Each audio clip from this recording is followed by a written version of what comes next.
Hello，胖妮儿来喽！胖妮继续讲《如懿传》。剧中，乾隆皇帝的第一任皇后富察氏出身高贵，来自于满洲镶黄旗，为上三旗中的首旗，由皇帝亲统，地位很高。富察氏从小就有大家风范，受过良好的教育。且当时的富察家族是功勋之家，富察皇后的伯父战功赫赫，地位很高。也正因了这样的出身，有助于当时还是亲王的弘历走上帝位，所以雍正才为乾隆挑选了富察氏做福晋。高贵的出身，强大的背景对富察氏来说是福也是祸。正是因为背景强大，富察氏才能成为一人之下万人之上的皇后。但也正是因为出身名门，富察皇后一生都背负着光宗耀祖的沉重使命，最后郁郁不得善终。富察氏成为皇后之后，诞下一儿一女，儿子夭折后，她只剩一个女儿娇生惯养。对于一个母亲来说，那是她全部的寄托。但是当科尔沁部落向乾隆提出求娶长公主的请求后，乾隆左右为难。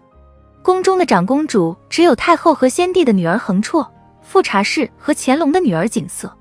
富察氏在嫡子早伤之后，对女儿景色宠爱有加。她深知远嫁蒙古的女儿会受到很多意想不到的苦，自然更愿意让女儿留在身边看护，才能放心。她更主张乾隆皇帝将太后的女儿恒绰送去和亲。然而乾隆皇帝一直对太后及其亲族的权势有所忌惮。在皇帝看来，将恒绰远嫁蒙古无疑是助长太后的权势。因为恒绰和亲，蒙古部落自然和太后更加亲近。这样一来，不仅助长了太后的权势，也不利于乾隆皇帝江山的稳固。自古皇帝都多疑，皇帝自然首先考虑自己的皇位会不会受到动摇，而儿女亲情在他看来是不能跟皇位相提并论的。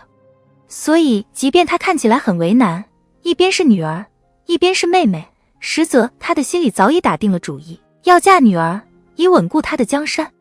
乾隆既想稳固江山，又要维持他好父亲的光辉形象，所以他故意装作为难，实则想让皇后主动向他开口，提出远嫁女儿。已经失去儿子的皇后已然顾不上江山社稷，她只想保留母女亲情。另一边的太后也不愿女儿远嫁，于是皇宫里最有权势的两个女人完全撕下了往日虚情假意的面纱，开始了正面交锋。